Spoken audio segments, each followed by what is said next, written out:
पिछला सरकार बोले तो आप चक्कर आ जाएगा। आप देखेंगे बोले तो ग्रामीण में 1200 करोड़ रुपए लाए सो है, 850 करोड़ रुपए चिंचोड़ी में लाए सो।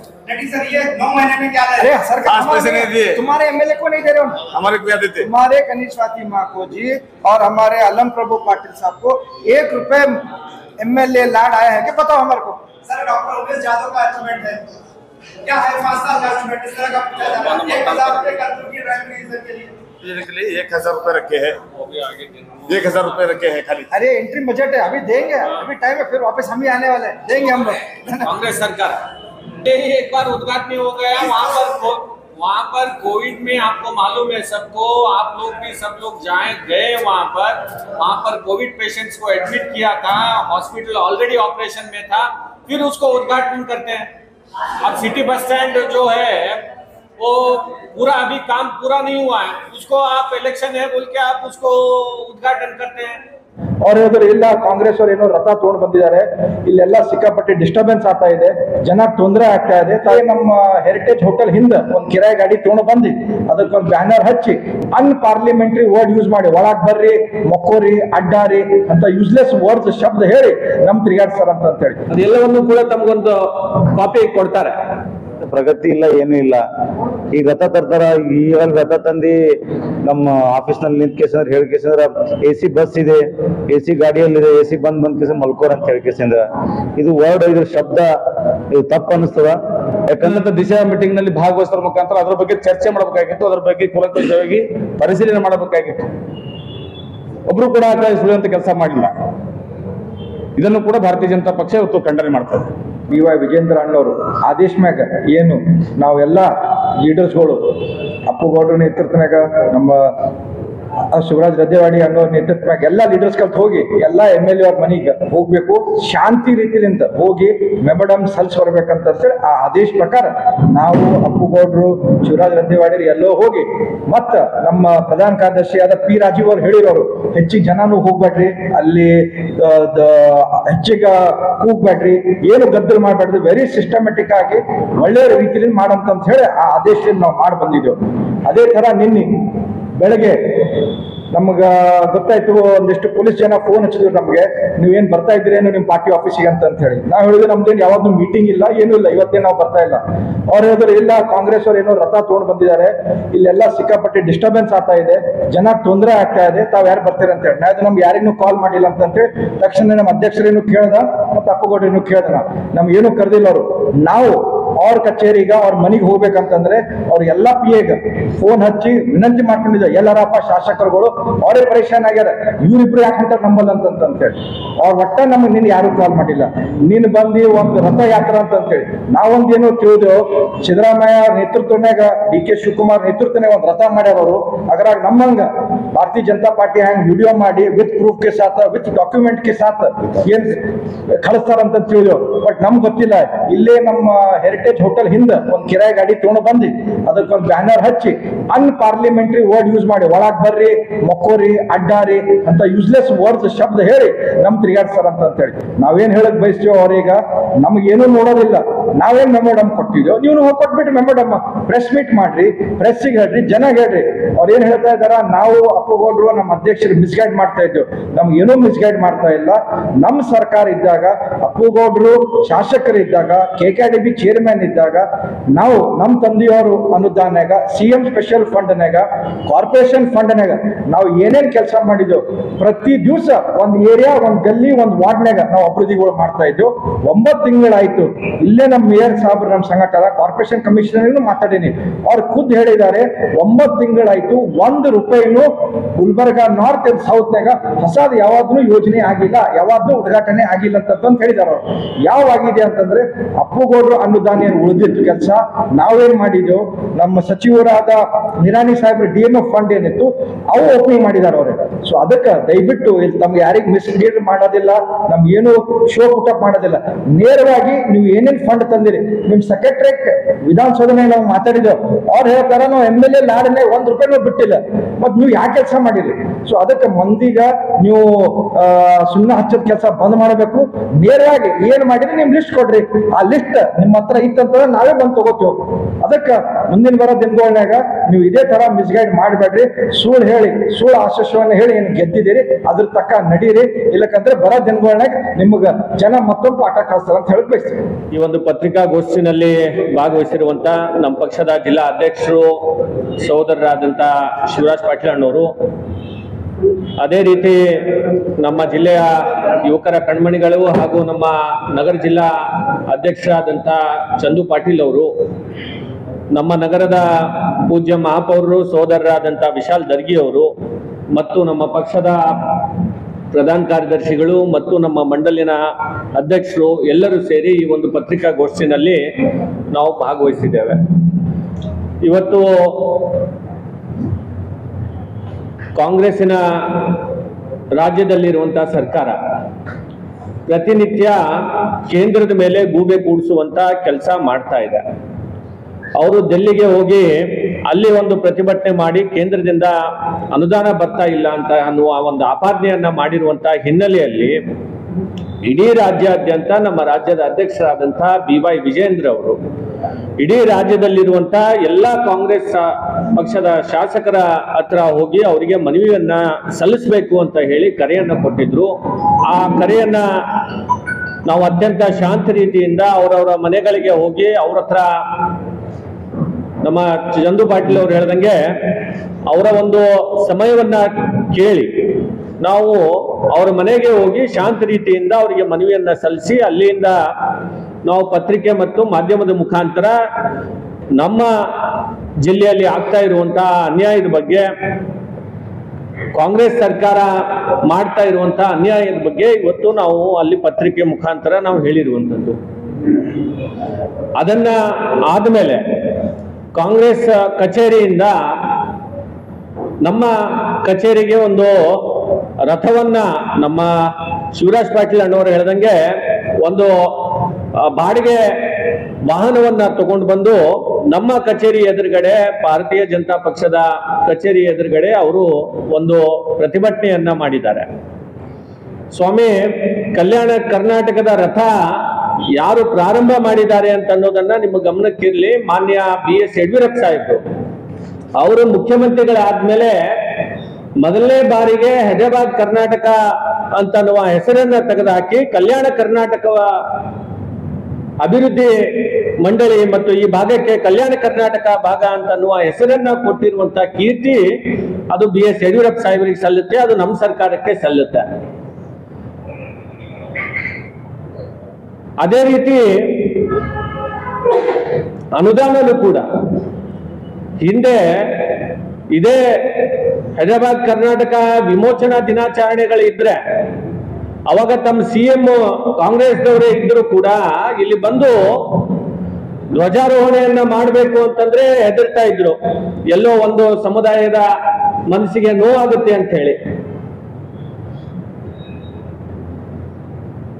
ನಮ್ಮ ಸರ್ಕಾರದ ಅವಧಿಯಲ್ಲಿ ಪ್ರತಿ ಬಾರಿ ಮಾನ್ಯ ಮುಖ್ಯಮಂತ್ರಿಗಳು ಬಂದು ಮೊದಲನೇ ಬಾರಿಗೆ ಮುಖ್ಯಮಂತ್ರಿ ಆದ ತಕ್ಷಣನೇ ಈ ಭಾಗದ ಜನರ ಏನು ಕೂಗಿತ್ತು, ಈ ಭಾಗಕ್ಕೆ ಹೈದರಾಬಾದ್ ಕರ್ನಾಟಕ ಅನ್ನೋದನ್ನ ತೆಗೆದು ಕಲ್ಯಾಣ ಕರ್ನಾಟಕ ಅಂತ ಹೇಳಿ ಇದಕ್ಕೆ ನಾಮಕರಣವನ್ನ ಮಾಡಬೇಕು ಅಂತ ಹೇಳಿ ಏನು ಕೂಗಿತ್ತು, ಆ ಒಂದು ಕೆಲಸವನ್ನ ಮಾನ್ಯ ಯಡಿಯೂರಪ್ಪ ಸಾಹೇಬರು ಮುಖ್ಯಮಂತ್ರಿಗಳಾದ ತಕ್ಷಣನೇ ಇದರ ಒಂದು ಮರುನಾಮಕರಣವನ್ನ ಮಾಡಿ ಕಲ್ಯಾಣ ಕರ್ನಾಟಕ ಅಂತ ಹೇಳಿ ನಿಗಮ ಮಂಡಳಿಯನ್ನ ಅದಕ್ಕೆ ಮರುನಾಮಕರಣವನ್ನ ಮಾಡಿ ಅದಕ್ಕೆ ಸಂಪೂರ್ಣವಾದಂತಹ ಅನುದಾನವನ್ನ ಕೊಡುವಂತದ್ದು ಕಾರ್ಯ ಮಾನ್ಯ ಯಡಿಯೂರಪ್ಪ ಸಾಹೇಬರ ನೇತೃತ್ವದಲ್ಲಿ, ನಮ್ಮ ಸರ್ಕಾರದ ನೇತೃತ್ವದಲ್ಲಿ ಆಗೋದು ಪ್ರಾರಂಭ ಆಗಿದೆ. ಹೀಗಾಗಿ ತಮಗೆ ಯಾವುದೋ ಒಂದು ನೈತಿಕತೆ ಇಲ್ಲ. ತಮ್ಮ ರಥ ಏನು ತಾವು ತಂದಿದ್ರಿ, ಮುಂದಿನ ದಿನಗಳಲ್ಲಿ ನಮ್ಮ ರಥನೂ ಕೂಡ ಓಡಾಡ್ತಾ ಇದೆ ಇಡೀ ಜಿಲ್ಲಾದ್ಯಂತ. ವಿಕಸಿತ ಭಾರತ ರಥ ಕೇಂದ್ರದಲ್ಲಿ ಮಾನ್ಯ ಮೋದಿಜಿಯವರು ಮಾಡಿರುವಂತಹ ಸಾಧನೆ ರಥ ಇಡೀ ಭಾರತದ ಆದ್ಯಂತ ಓಡಾಡ್ತಾ ಇದೆ. ನಿಮ್ಮ ಕಚೇರಿ ಎದುರುಗಡೆನೂ ಕೂಡ ನಾವು ಮುಂದಿನ ದಿನಗಳಲ್ಲಿ ನಮ್ಮ ರಥವನ್ನ ತಗೊಂಡು ಬಂದು ಮಾನ್ಯ ಕೇಂದ್ರ ಸರ್ಕಾರ ಮೋದಿಜಿಯವರು ತಾವೇನು ಡೆಲ್ಲಿಗೆ ಹೋಗಿ ಹೋರಾಟ ಮಾಡ್ತಾ ಇದ್ದೀರಲ್ಲ, ತಾವು ಡೆಲ್ಲಿಗೆ ಹೋಗುವಂತದ್ದು ಅವಶ್ಯಕತೆ ಇಲ್ಲ, ನಿಮ್ಮ ಕಚೇರಿ ಎದುರುಗಡೆನೆ ತಂದು ನಾವು ರಥ ನಿಲ್ಲಿಸುತ್ತೇವೆ. ಆ ರಥದ ಮುಖಾಂತರ ತಾವು ಮಾನ್ಯ ಮೋದಿಜಿಯವರು ಮಾಡಿರುವಂತಹ ಇಡೀ ದೇಶದಲ್ಲಿ ಮಾಡಿರುವಂತಹ ಸಾಧನೆಯನ್ನ ತಾವು ಆ ರಥದ ಮುಖಾಂತರ ಮತ್ತು ತಮಗೆ ನಾವು ಪುಸ್ತಕವನ್ನ ಅಭಿವೃದ್ಧಿ ಮಾಡಿರುವಂತಹ ಪುಸ್ತಕನ ಕೂಡ ಇವತ್ತು ತಮ್ಮ ಕಚೇರಿಯಲ್ಲಿ ಕೊಡುವಂತ ಕೆಲಸ ನಾವು ಮಾಡ್ತೇವೆ. ಇವತ್ತು ಏನು ನಮ್ಮ ಅಧ್ಯಕ್ಷರು ಹೇಳ್ದಂಗೆ ಕಾಂಗ್ರೆಸ್ ಪಕ್ಷಕ್ಕೆ ಯಾವುದೇ ಒಂದು ನೈತಿಕತೆ ಇಲ್ಲ. 8 ತಿಂಗಳಾಯ್ತು ಸರ್ಕಾರ ಬಂದು. ಈ ಭಾಗದಲ್ಲಿ ಬರಗಾಲ ಆಗಿದೆ, ರೈತರು ಬಹಳಷ್ಟು ಸಂಕಷ್ಟದಲ್ಲಿದ್ದಾರೆ. ನಮ್ಮ ತೊಗರೆ ಬೆಳೆಗೆ ಇಲ್ಲಿವರೆಗೂ ಕೂಡ ಖರೀದಿ ಕೇಂದ್ರಗಳನ್ನ ಪ್ರಾರಂಭ ಮಾಡಲಿಲ್ಲ, ಇಲ್ಲಿವರೆಗೂ ಅದಕ್ಕೆ ಬೆಂಬಲ ಬೆಲೆಯನ್ನ ಹೆಚ್ಚುವಂಥದ್ದು ಮಾಡಲಿಲ್ಲ. ಕಬ್ಬಿಗೆ ಏನು ಫ್ಯಾಕ್ಟರಿಗಳಿಗೆ ಕಬ್ಬು ಕೊಡ್ತಾ ಇದ್ದಾರೆ, ಆ ಕಬ್ಬಿಗೂ ಕೂಡ ಬೆಂಬಲ ಬೆಲೆಯನ್ನ ಘೋಷಣೆ ಮಾಡಲಿಲ್ಲ, ರೈತರ ಸಾಲ ಮನ್ನಾ ಮಾಡಲಿಲ್ಲ.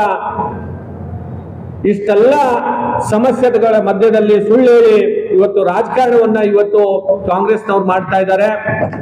ಮುಂದಿನ ದಿನಗಳಲ್ಲಿ ನಮ್ಮ ಅಧ್ಯಕ್ಷರು ಹೇಳ್ದಂಗೆ ಅವರಿಗೆ ಸರಿಯಾದಂತ ಬುದ್ಧಿ ಜನ ಕಲಿಸ್ತಾರೆ ಅಂತ ಹೇಳಿ ನಾನು ಈ ಸಂದರ್ಭದಲ್ಲಿ ಹೇಳಕ್ಕೆ ಬಯಸ್ತಾ ಇದ್ದೇನೆ.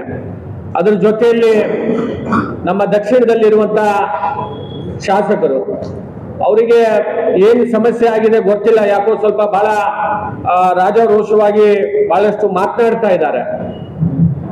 ಅವರು ಹಿಂದೆ MLC ಚುನಾವಣೆಗೆ ನಿಂತ ಸಂದರ್ಭದಲ್ಲಿ ಅಲ್ಲಿ ಚುನಾವಣೆಯಲ್ಲಿ ಅವರು ಗೆದ್ದು ಅವಾಗ ಸರ್ಕಾರದಿಂದ ನಾನು ಹೇರ್ ಟ್ರಾನ್ಸ್ಪ್ಲಾಂಟ್ ಅನ್ನ ಅಂದ್ರೆ ಕೂದಲುಗಳನ್ನ ಹಾಕೊಂಡಿದ್ದೀನಿ ಅಂತ ಹೇಳಿ ಸರ್ಕಾರದಿಂದ ಅನುದಾನವನ್ನ ಪಡೆಯುವಂತ ಕೆಲಸ ಮಾಡಿದ್ರು. ಅದು ನಾನು ಹೇಳ್ತಾ ಇಲ್ಲ, ಅದು ಎಲ್ಲ ಮಾಧ್ಯಮಗಳಲ್ಲಿ ಬಂದಿರುವಂತದ್ದು. ಅಂದ್ರೆ ಸರ್ಕಾರದ ಏನು ನಾನು ಕೂದಲು ಹೇರ್ ಟ್ರಾನ್ಸ್ಪ್ಲಾಂಟ್ ಮಾಡ್ಕೊಂಡಿದ್ದೀನಿ ಅಂತ ಹೇಳಿ ಸರ್ಕಾರದಿಂದ ದುಡ್ಡನ್ನ ತಗೊಳ್ಳಕ್ಕೆ ಇವತ್ತಿನ ದಿವಸ ತಾವು ಬೇಡಿಕೆಯನ್ನ ಕೊಟ್ಟು ಸುಮಾರು 1 ಕೋಟಿ ರೂಪಾಯಿ ದುಡ್ಡು ಬೇಡಿದ್ದಾರೆ ಅಂತ ಹೇಳಿ ಪೇಪರ್ನಲ್ಲಿ ಮತ್ತು ಮಾಧ್ಯಮದಲ್ಲಿ ಬಂದಿರುವಂತದ್ದು. ಅದೆಲ್ಲವನ್ನು ಕೂಡ ತಮಗೊಂದು ಕಾಪಿ ಕೊಡ್ತಾರೆ.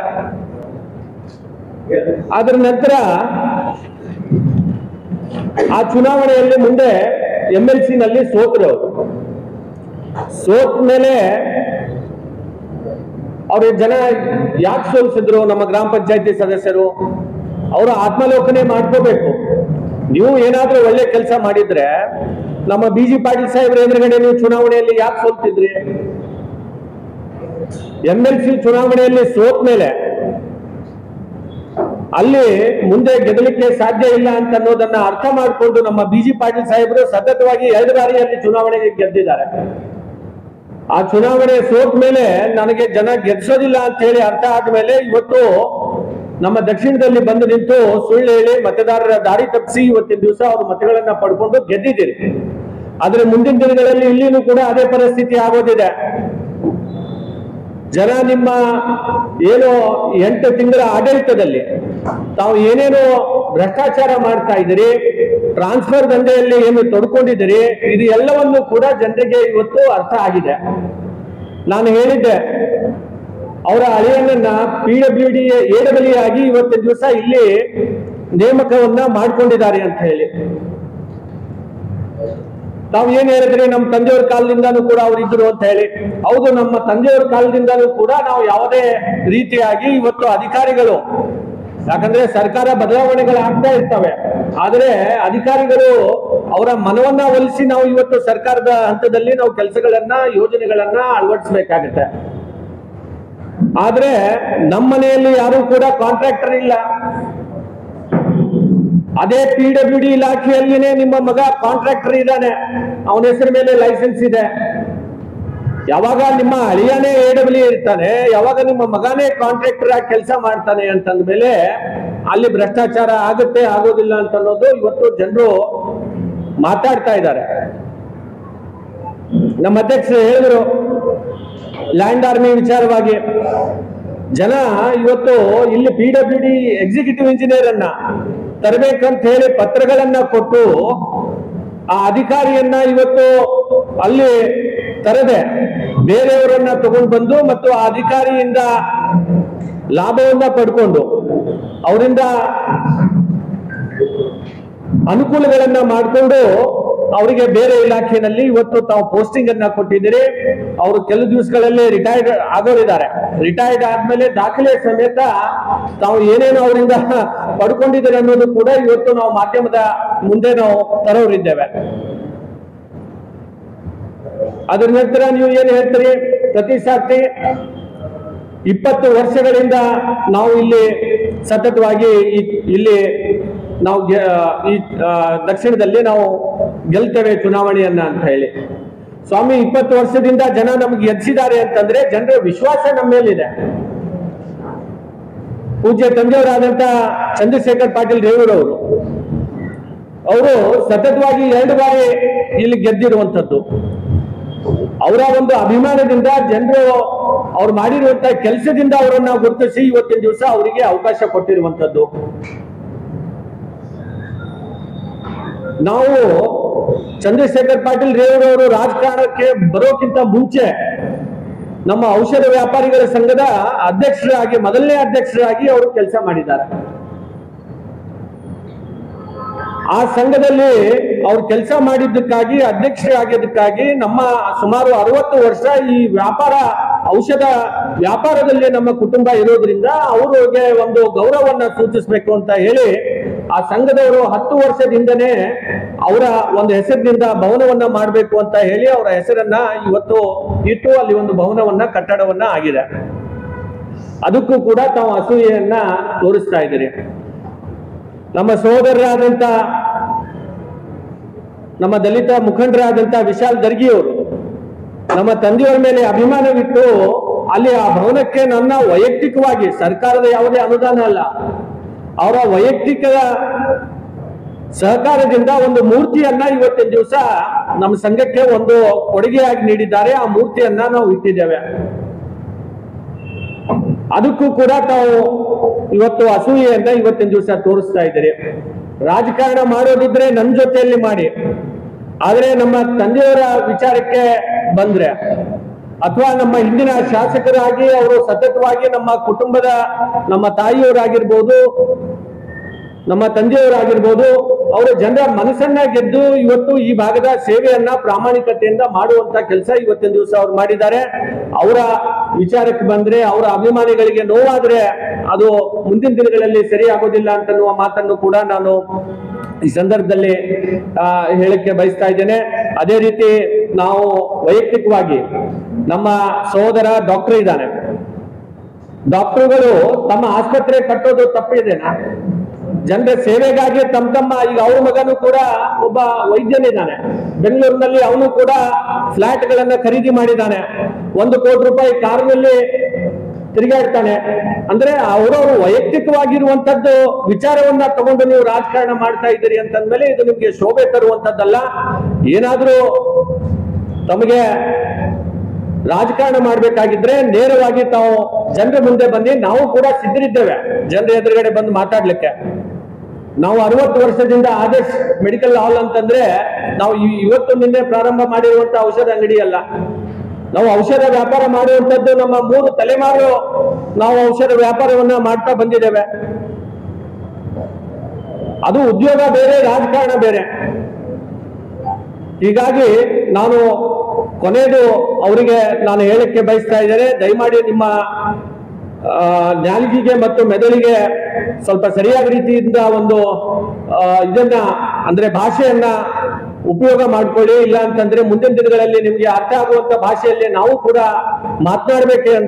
ಮಾತನಾಡ್ಬೇಕಾಗತ್ತೆ ಅಂತ ಹೇಳಿ ನಾನು ಈ ಸಂದರ್ಭದಲ್ಲಿ ಹೇಳ್ತಾ, ನಮ್ಮ ಅಧ್ಯಕ್ಷರ ನೇತೃತ್ವ ಕರೆ ಮೇಲೆ ನಾವೆಲ್ಲ ಶಾಸಕರ ಮನೆಗೆ ಹೋಗಿ ಒಂದು ಮನವಿ ಪತ್ರವನ್ನು ಕೊಟ್ಟು ಬಂದಿದ್ದೀವಿ. ಆ ಮನವಿ ಪತ್ರ ಕೊಟ್ಟು ಬಂದ ತಕ್ಷಣನೇ ನೆಕ್ಸ್ಟ್ ಡೇ ಅವರು ಒಂದು ಈ ರಥದ ಹೆಸರು ನೋಡ್ರಿ, ಈ ರಥದ ಹೆಸರು ಕೇಳ್ರಿ, ಅವ್ರು ಏನ್ ಇಟ್ಟಿದ್ರಲ್ಲ ಸರ, ತಮ್ಮ ದಯವಿಟ್ಟು ಪತ್ರಿಕಾ ಮುಖಾಂತರನೇ ಅವ್ರಿಗೆ ಕೇಳ್ಬೇಕು. ತಾವು ಕಲ್ಯಾಣ ಪ್ರಗತಿ ರಥ ಅಂತ ಏನ್ ಪ್ರಗತಿ ಮಾಡಿದಾರ ಅವ್ರು? ಈ 9 ತಿಂಗಳಲ್ಲಿ ಏನ್ ಪ್ರಗತಿ ಮಾಡಿದಾರ ಅವ್ರು? ಪ್ರಗತಿ ಏನ್ ಮಾಡಿದಾರೆ 9 ತಿಂಗಳಲ್ಲಿ? ಯಾವುದೇ ರೀತಿಯಂತ ಪ್ರಗತಿ ಇಲ್ಲ, ಏನೂ ಇಲ್ಲ. ಈಗ ರಥ ತರ್ತಾರ, ಈಗ ರಥ ತಂದು ನಮ್ಮ ಆಫೀಸ್ನಲ್ಲಿ ನಿಂತ ಕೇಸಂದ್ರೆ ಹೇಳಿ ಕೇಸಂದ್ರ AC ಬಸ್ ಇದೆ, AC ಗಾಡಿಯಲ್ಲಿದೆ, AC ಬಂದ್ ಕೇಸ ಮಲ್ಕೋರ್ ಅಂತ ಹೇಳಿ ಕೇಸಿಂದ ಇದು ವರ್ಡ್, ಇದ್ರ ಶಬ್ದ ಇದು ತಪ್ಪು ಅನಿಸ್ತದ. ಯಾಕಂದ್ರೆ ನಮ್ಮ ಶಾಸಕರು ಇಬ್ರು ಶಾಸಕರು, ಮಾಜಿ ಶಾಸಕರು ಹಾಗೂ ಅವ್ರನ್ನು ಶಾಸಕರೇ, ಇವ್ರನ್ನು ಶಾಸಕರೇ, ಮುಂಬರುವ ದಿನಗಳಲ್ಲಿ ಶಾಸಕರು ಆಗೇ ಆಗ್ತಾರೆ ಅಂತೇಳಿ ಸಂದರ್ಭದಲ್ಲಿ ಹೇಳ್ತೀನಿ. ಯಾಕಂದ್ರೆ ಅವ್ರೇನ್ ಮಾತಾಡ್ತಾ ಇದಾರೆ ನಮ್ಮ ಅಲ್ಲಂಪ್ರಭು ಪಾಟೀಲ್ ಸರ್ ಅವರು ವೈಯಕ್ತಿಕ ನಮ್ಮ ಗುರುಗಳಾದ ಚಂದ್ರಶೇಖರ್ ಪಾಟೀಲ್ ರೇವೂರವರ ಒಂದು ಪುತ್ರಿಯನ್ನು ನಾನು ಮಾಡಿ ಔಷಧ ಭವನಕ್ಕೆ ನನ್ನ ಒಂದು ಆಸೆ ಇದಕ್ಕೆ ಸಲುವಾಗಿ ನಾನು ಕೊಟ್ಟಿದ್ದೀನಿ. ಅದಕ್ಕೆ ನಾವು ದಯವಿಟ್ಟು ವೈಯಕ್ತಿಕ ಬರಬೇಡ್ರಿ. ವೈಯಕ್ತಿಕ ಬಂದ್ರೆ ನಾವ್ ಏನ್ ಮಾಡ್ತೇವೆ ನಮ್ಗೆ ಗೊತ್ತಿಲ್ಲ. ಈಗಾಗಲೇ ನಾವು ಮೊದಲನೇ ಮಾತು ರಾಮ ಮಂದಿರ ಹತ್ರ ಸರ್ಕಲ್ ನಲ್ಲಿ ಒಂದು ಕೂಡಿಸ್ಬೇಕಂತ ಹೇಳಿದ್ರೆ ಒಂದು ಸ್ತಂಭ ಇದು ಮಾಡಿದೆವು, ಪಿಲ್ಲರ್ ಹಾಕಿದೆವು. ಆ ಪಿಲ್ಲರ್ ಆದ ತಕ್ಷಣ ಕಾರ್ಪೊರೇಷನ್ ಬಂದ್ರು ಬರಲ್ಲ ಅಂತಂದ್ರು ಗೈಡ್ಲೈನ್ಸ್ ಪ್ರಕಾರ ಯಾವುದೇ ರೀತಿ ಅಂತ ಅದಕ್ಕೆ ಮುಂದೆ ಒಂದು ವರ್ಡ್ ಒಂದು ಕಲ್ಲನ್ನು ಅದು ಕೂಡಿಸಿಲ್ಲ. ಅದು ರಾತ್ರೋರಾತ್ರಿ ಪೊಲೀಸಿಗೆ ನಿಂದಿರಿಸಿ ಅದು ರಾತ್ರೋರಾತ್ರಿ ಹೊಡೆದ್ರು. ಯಾಕ ನೀವು ಸಿಟಿಯಲ್ಲಿ ಏನ್ ನಡೆದು ಅದನ್ನ ನೋಡ್ರಿ ಸ್ವಾಮಿ. ದಯವಿಟ್ಟು ವೈಯಕ್ತಿಕ ಬಂದು ಈ ರೀತಿ ಮಾಡೋ ತಪ್ಪಾವ್. ನೀವು 9 ತಿಂಗಳಲ್ಲಿ ಏನ್ ಮಾಡಿದ್ರಿ ಹೇಳ್ರಿ ನಮ್ಗೆ? ಇವಾಗ ಬರ್ತೀರಿ ತಾವು ಇದ್ರ ಬಲ್ಲಿ ಏನಂತ IBL ಮೀಟಿಂಗ್ ತಗೋತೀರಿ, ಯಾ ಕಾರ್ಪೊರೇಟರ್ ಗೊತ್ತಿಲ್ಲ, ಆಫೀಸರ್ ತಗೋಲ್ಲ. ಹಾಗೆ ಮೇಡಮ್ ಅವ್ರು ಬರ್ತಾರೆ, ಕೆಳಗೆ ಮೀಟಿಂಗ್ ತಗೋತಾರೆ, ಯಾರಿಗೂ ಗೊತ್ತಿಲ್ಲ. ಈ 9 ತಿಂಗಳಲ್ಲಿ ತಾವು ಏನ್ ಮಾಡಿದ ಅಭಿವೃದ್ಧಿ ತೋರಿಸಂತಂದ್ರೆ ಅವ್ರು ಯಾರೋ ರಾಜು ಜಾನಿ ಅವ್ನು ಮಾತ್ರ ಲ್ಯಾಂಗ್ವೇಜ್ ಅವ್ನು ಏನಿದಾನ ಪಾರ್ಟಿಯಲ್ಲಿ, ಅವ್ನ್ ಕಾರ್ಪೊರೇಟರ್, ಅವ್ನು ಏನಿದಾನ, ಅವ್ನು ಸಾರಿ ಮಾಮೂಲಿ ಒಂದು ಕಾರ್ಯಕರ್ತ, ಅವ್ನು ಏನಿದಾನ ಅವನಿಗೆ ಗೊತ್ತಿಲ್ಲ. ಈ ರೀತಿ ಮಾತಾಡ್ತಾನ. AC ಬಸ್ ನಲ್ಲಿ ಬಂದ್ ಎಲ್ಲರ ಮನೆಗೂ AC ಇದಾವ, ಎಲ್ಲರ ಗಾಡಿಗೂ AC ಇದಾವ. ಅವ್ರ ಸಲಕ್ಕೆ ಅವ್ರ ಬಳಿ AC ಇಲ್ಲ, ಗಾಡಿ AC ಇಲ್ಲ, ಅವ್ರ ಮನೆಗೆ AC ಇಲ್ಲ ಅಂತ ಅವ್ರ ಒಳ್ಳೆ ಸಲ ಗಾಡಿ ಮಾಡ್ಕೊಂಡ್ರಿ ರಥಯಾತ್ರೆ ಅಂತೇಳಿ ನಾನು ಈ ಸಂದರ್ಭದಲ್ಲಿ ಹೇಳ್ತೇನೆ. ಅವ್ರ ಅಭಿವೃದ್ಧಿ ಏನಾದ್ರು ಮಾಡಿದ್ರ ಅಂತಂದ್ರೆ ಬಾ ಅಂತ ಹೇಳಿ ಸರ್. 9 ತಿಂಗಳಲ್ಲಿ ಏನ್ ಅಭಿವೃದ್ಧಿ ಮಾಡಿದ್ದಾರೆ? ಇವತ್ತು ನಾವು ಒಂದು ಕಾರ್ಪೊರೇಷನ್ ಅಲ್ಲಿ ನಾನು ಒಂದು ಮೇಯರ್ 9 ತಿಂಗಳಾಯ್ತು. ಇವತ್ತು ಯಾವುದೇ ರೀತಿ ಅಂತ ಅಭಿವೃದ್ಧಿ ಕಾಮಗಾರಿ ಯಾವುದೇ ಇಲ್ಲ. ಸರ್ಕಾರದಿಂದ ಬಂದಿರೋ ಅನುದಾನದಲ್ಲಿ ನಾನು ಎಲ್ಲ ವಾರ್ಡಿಗೆ ಡಿವೈಡ್ ಮಾಡ್ಕೊಂಡು ಕೆಲಸ ಮಾಡ್ತಾ ಇದ್ದೀನಿ. ಅವ್ರು ಕೊಟ್ಟರು ಯಾವುದೇ ಅನುದಾನವಿಲ್ಲ. ನಾ ಈಗಾಗಲೇ ಪ್ರಿಯಾಂಕ್ ಸಾಹೇಬ್ರಿಗೆ ಕೂಡ ಮನಿ ಪತ್ರ ಕೊಟ್ಟು ಬಂದಿನಿ, ಬೆಳಗಾವ್ ಹೋಗಿ ಲೆಟರ್ ಕೊಟ್ಟು ಬಂದಿನಿ, ಎಲ್ಲ ವಾರ್ಡಿಗೆ ಅಭಿವೃದ್ಧಿ ಮಾಡ್ರಿ ಅಂತ ಹೇಳಿ. ಅಭಿವೃದ್ಧಿ ಎಷ್ಟು ಡೆವಲಪ್ಮೆಂಟ್ ಮಾಡ್ತೀರಿ ಸರ್? ಈಗ 3 ತಿಂಗಳು 2 ವರ್ಷ ಆಯ್ತು ಯಾವುದೇ ರೀತಿ ಅಂತ ಅಭಿವೃದ್ಧಿ ಇಲ್ಲ ಅಂತ ಹೇಳಿ ಮಾಡಿದ್ರು ಕೂಡ ನಾನು ಫೋನ್ ಮುಖಾಂತರ ಮಾತಾಡಿದ್ದೀನಿ ಅವ್ರಿಗೆ. ಸರ್ ಒಂದಿನ ಟೈಮ್ ಕೊಡ್ರಿ, ತಾವು ದಯವಿಟ್ಟು ಸಿಟಿಯಲ್ಲಿ ತಾವು ಜಿಲ್ಲಾ ಉಸ್ತುವಾರಿ ಮಿನಿಸ್ಟರ್ ಇದ್ದೀರಿ, ಇಬ್ರು ಶಾಸಕರು ಮತ್ತು ಹಾಗೂ ಎಲ್ಲ ನಮ್ಮ ಮಹಾನಗರ ಪಾಲಿಕೆ ಸದಸ್ಯರು ನೇತೃತ್ವದಲ್ಲಿ ಒಂದು ಮೀಟಿಂಗ್ ಮಾಡ್ಕೊಂಡು ಸಿಟಿ ಬಗ್ಗೆದಾಗ ವಿಚಾರ ಮಾಡಿ ಸಿಟಿ ಬಗ್ಗೆದಾಗ ಡೆವಲಪ್ಮೆಂಟ್ ಸಲಕ್ಕೆ ಮಾತಾಡಂತಂದ್ರೆ ಅವ್ರು ಇಲ್ಲಿ ತನಕ ನಮ್ಗೆ ಒಂದು ಕರೆಯಕ್ಕೆ ಅದ್ರ ಉತ್ತರ ಇಲ್ಲ, ಯಾವುದೇ ರೀತಿಯಾದಂತ ನಮ್ಗೆ ಸ್ಪಂದನೆ ಇಲ್ಲ, ಯಾವುದೇ ರೀತಿಯಾದಂತ ನಮ್ಗೆ ವಿಶ್ವಾಸ ತಗೊಂಡು ಹೋಗ್ತಾ ಇಲ್ಲ. ಅವ್ರ ಸರ್ಕಾರ ಏನು ಅವ್ರಿಗೆ ಆದಂತ ಒಂದು ಸರ್ಕಾರ ಇದೆ ಅಂತ ನಮಗೆ ಅನಿಸ್ತಾ ಇದೆ. ಸಂದರ್ಭದಲ್ಲಿ ಅವ್ರ ಸರ್ಕಾರದಲ್ಲಿ ಏನ್ ಮಾಡಿದ್ರೆ 9 ತಿಂಗಳಲ್ಲಿ ತೋರಿಸ್ಬೇಕು. ಮಾನ್ಯ ಶಾಸಕರೇ, ತಾವು ದಕ್ಷಿಣ ಮತಕ್ಷೇತ್ರ ಶಾಸಕರಿಗೆ ಈ ಪತ್ರಿಕಾ ಮುಖಾಂತರ ಹೇಳ್ತೀನಿ, ದಿವಂಗತ ಚಂದ್ರಶೇಖರ್ ಪಾಟೀಲ್ ರೇವೂರವರ ಹೆಸರಿಗೆ ಏನಾದ್ರು ಬಂದ್ರೆ ಅವ್ರ ಅಭಿಮಾನಿಗಳು ಏನಿದ್ದಾರೆ ಅವ್ರ ಶಕ್ತಿ ಏನಾದ್ರು ಪ್ರದರ್ಶನದ ಏನ್ ಶಕ್ತಿ ಇದೆ ತೋರಿಸ್ತೀನಿ. ಬಟ್ ಯಾರೇ ಬಿಡಿ ನಾ ಒಬ್ನೇ ಬಂದು ತೋರಿಸ್ತೀನಿ. ಏನ್ ತೋರಿಸ್ಬೇಕ? ದಯವಿಟ್ಟು ನಮ್ಮ ದಿವಂಗತ ಚಂದ್ರಶೇಖರ್ ಪಾಟೀಲ್ ರೇವೂರವರ ಹೆಸರಿಗೆ ತಾವು ದಯವಿಟ್ಟು ಬರಬಾರ್ದು ಅಂತೇಳಿ ಪತ್ರಿಕಾ ಮುಖಾಂತರ ಕೇಳ್ಕೊತಿದ್ದೀನಿ. ಇವರಿಗೆ ಜನಪರವಾದ ಕಾಳಜಿ ಇವತ್ತೇನು ರಥ ತಗೊಂಡು ನಮ್ಮ ಅಪ್ಪಗೌಡರ ಮೇಲೆ, ನಮ್ಮ ಪಕ್ಷದ ಮೇಲೆ ಇವತ್ತು ಆಪಾದನೆ ಮಾಡ್ತಾ ಇರುವಂತ ಈ ಕಾಂಗ್ರೆಸ್ ಪಕ್ಷದವರಿಗೆ ಸ್ವಲ್ಪ ಆದ್ರೂ ನಾಚಿಕೆ, ಮಾನ, ಮರ್ಯಾದೆ ಏನಾದ್ರೂ ಇದ್ರೆ ಜನರ ಸಮಸ್ಯೆಗಳ ಬಗ್ಗೆ ಸ್ಪಂದನೆ ಮಾಡ್ಲಿಕ್ಕೆ, ಜನರಿಗೆ ಅನುಕೂಲ ಮಾಡಿಕೊಡುವಂತ ನಿಟ್ಟಿನಲ್ಲಿ ಈ ದಿಶಾ ಮೀಟಿಂಗ್ 2 ದಿನಗಳ ಕಾಲ ನಡೆದಿತ್ತು. ಕೇಂದ್ರ ಸರ್ಕಾರದ ಪ್ರತಿಯೊಂದು ಕಾರ್ಯಕ್ರಮ ಅನುಷ್ಠಾನದ ಬಗ್ಗೆ ಅಲ್ಲಿ ಚರ್ಚೆ ಆಗಬೇಕಾಗಿತ್ತು. ರಾಜ್ಯ ಸರ್ಕಾರದ ಕಾರ್ಯಕ್ರಮಗಳ ಬಗ್ಗೆ ಕೂಡ ಚರ್ಚೆ ಆಗಬೇಕಾಗಿತ್ತು. ಆದ್ರೆ ಒಬ್ಬ ಶಾಸಕರು ಕೂಡ ಜಿಲ್ಲಾ ಉಸ್ತುವಾರಿ ಮಂತ್ರಿಗಳು ಇಲ್ಲೇ ತಿರುಗಾಡ್ತಾ ಇದ್ರು, ಕಲಬುರಗಿಯಲ್ಲಿ ತಿರುಗಾಡ್ತಾ ಇದ್ರು. ಅವರೆಲ್ಲಾ ಶಾಸಕರು ಕೂಡ ಇಲ್ಲೇ ತಿರುಗಾಡ್ತಾ ಇದ್ರು. ಆದ್ರೆ ಒಂದೇ ಒಂದು ತಾಸು ಕಾಲಕ್ಕಲ್ಲ ಆ ಸಭೆಯಲ್ಲಿ ಭಾಗವಹಿಸುವಂತ ಕೆಲಸ ಇವತ್ತು ಕಾಂಗ್ರೆಸ್ ಪಕ್ಷದವರು ಮಾಡಿಲ್ಲ. ಇದು ಜನರ ವಿರೋಧಿ ಸರ್ಕಾರ ಅನ್ನೋದಕ್ಕೆ ಮತ್ತೆ ಇದು ಒಂದು ಸ್ಪಷ್ಟವಾದ ಉದಾಹರಣೆ. ನಮ್ಮ ಸನ್ಮಾನ್ಯ ಉಸ್ತುವಾರಿ ಸಚಿವರು ಬಹಳ ಸಲ ನಾವು ಪತ್ರಿಕಾ ಮಾಧ್ಯಮದ ಜೊತೆ ಮಾತಾಡುವಾಗ ಹೇಳ್ತಾ ಇದ್ದಾರೆ, ಕೇಂದ್ರ ಸರ್ಕಾರದ ಅನುದಾನಗಳು, ಕೇಂದ್ರ ಸರ್ಕಾರದ ಕಾರ್ಯಕ್ರಮಗಳ ಬಗ್ಗೆ ಮಾತಾಡ್ತಾರೆ.